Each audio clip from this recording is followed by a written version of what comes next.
Vatos! Happy Easter. Hope you guys are having a beautiful and amazing day. And surprisingly, wow, there's a lot of news to get into. Who would have thought? As of course, we're going to provide you the latest and most important news, some in meme form, on how essentially, you can't trust anyone but yourself. The usual reporting that we do here on an independent media organization that is getting screwed over by all the powers that be.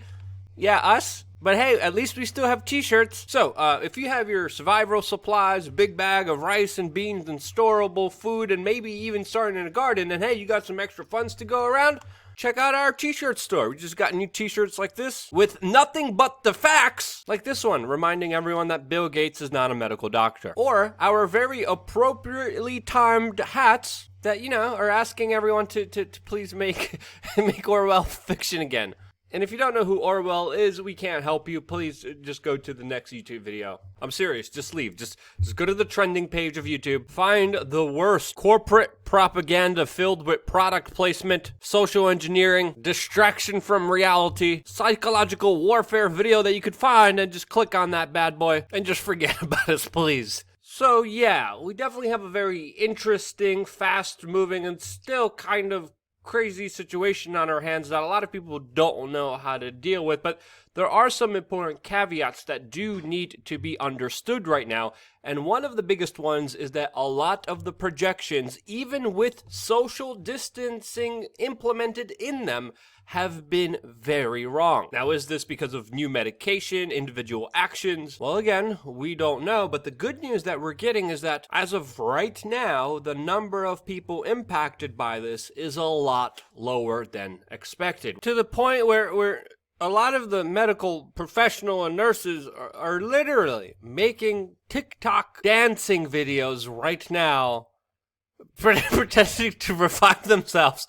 And nurses have a very difficult job, a very tiresome job, a very thankless job a lot of the times. But these videos, yeah, watching some of these kind of cringy videos doesn't really help anyone. Doesn't really reassure anyone. And I don't know, maybe it's me, but I don't think this is right. Also, of course, you're hearing a lot in the headlines that the United States is most hit by this sickness, but we also have to understand the United States has a way bigger population than all those other countries that it surpasses, and when you adjust the final numbers per population, per million, the numbers of course are not as severe as other places around the world. And we're even coming to a point where one of the leading epidemiologists that was predicting that this sickness would take over Europe is now calling for the government to end the lockdown, saying that the economic damage can be more severe than this actual sickness. Well, are we in the clear? Can we go back to life like it was before? Is everything going to be okay from here? Well,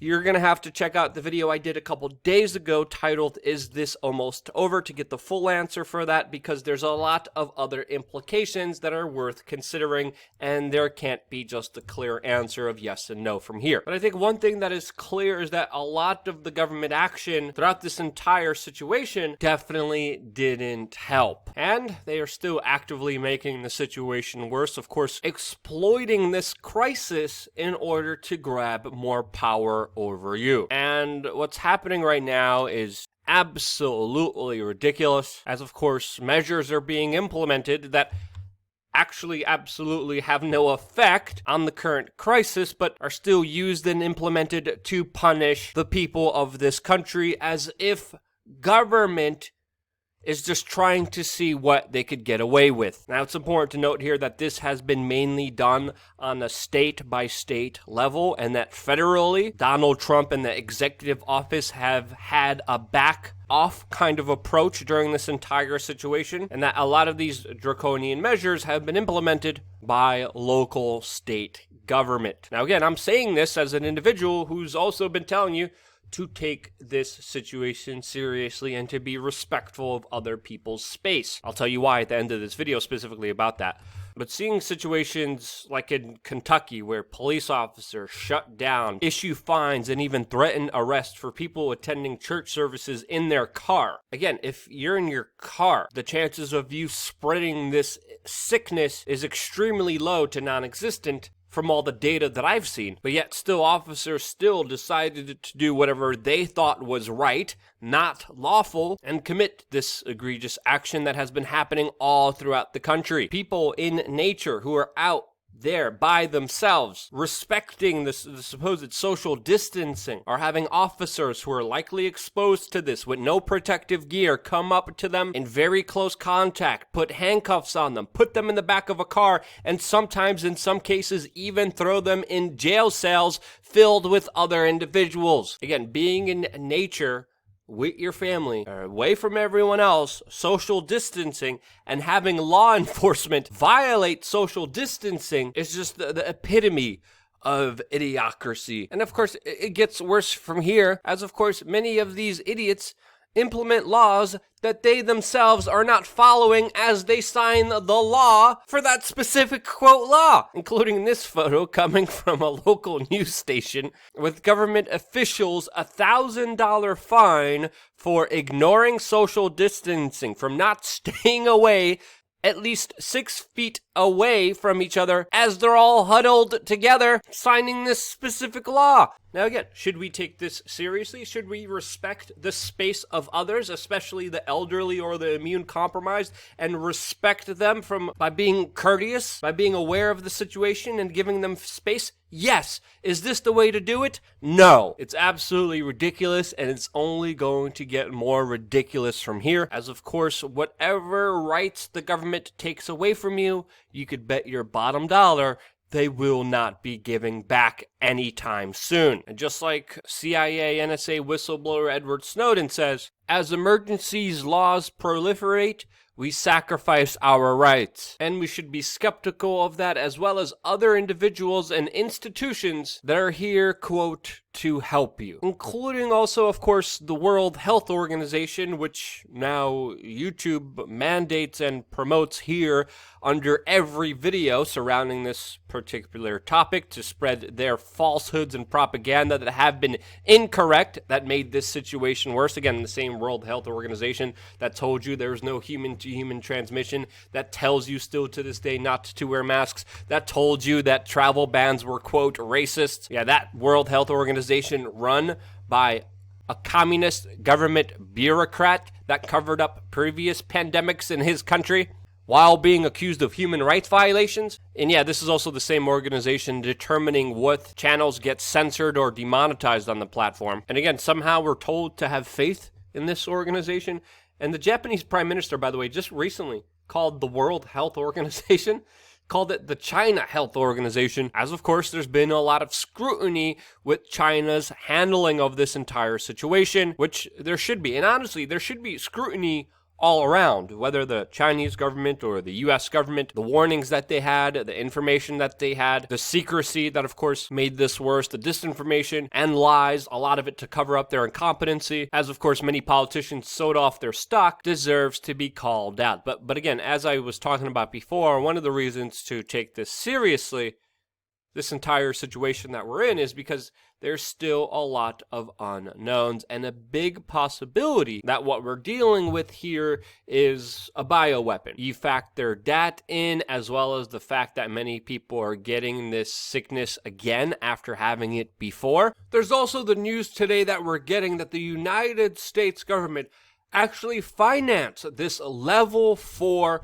biolab in Wuhan to the tune of $3.7 million from a grant. And this is, of course, what many people looking at the data think this entire sickness came from. And again, I made entire videos about this, but in short, the whole story about patient zero doesn't add up, specifically since he didn't have access to the wet market, wasn't there, wasn't eating bat soup. Again, they had to change that story from China, that patient zero was now allegedly another person. When we look at the strain of this sickness, it comes from the horseshoe bat, which wasn't sold or consumed at this wet market. We were sold this story about the wet market very early on, which again, I would highly question, since of course it could also be a cover-up for either incompetency or even something else more malicious by the Chinese Communist government. And that's just some of the data suggesting that this theory might be correct. Now, the actions by the Chinese government haven't been helpful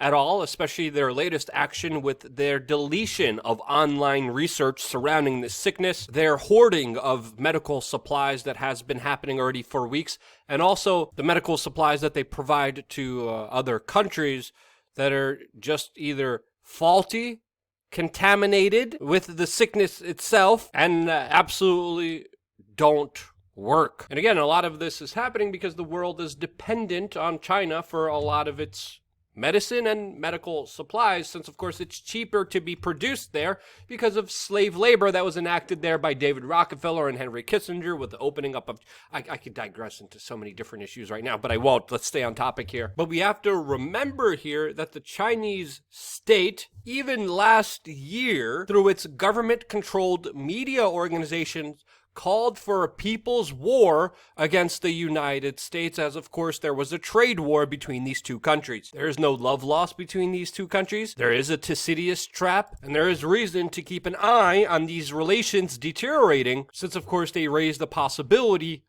of a conflict between the two, which should be avoided at all costs. But we have to navigate these waters and still hold China accountable, since, of course, the Chinese government is making the situation that much worse, deleting information, deleting data, not sharing it with the world, but most likely hiding it from everyone else. And again, there's a lot of questions that need to be raised here, especially with how allegedly China defeated this sickness, how they were able to somehow prevent the spread of it, even though 5 million people left Wuhan, and that was the only city and the province that it's in that was somehow affected. Every other major city in China was somehow not affected at all. And again, a lot of the data, a lot of the information coming from China should be met with scrutiny, just like also the same should be done for the U.S. government. And it's really the failure, or some would say even deliberate actions by these two states that put us in this situation that we're in right now. And again, as I've been saying for a very long time, and now other people are saying it after looking at the data,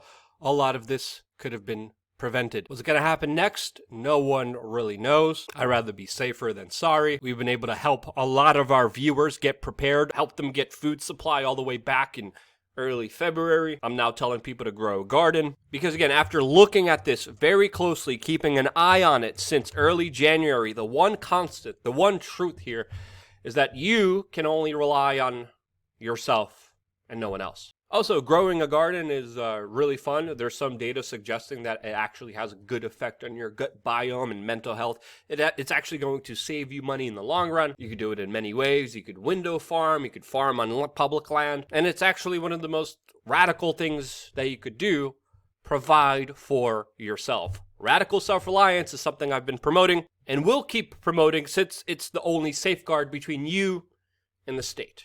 That's my take on it. If you think I'm wrong, let me know why in the comment section below. And of course, love you guys. Thank you again so much for watching. Stay tuned for more here on wearechange.org.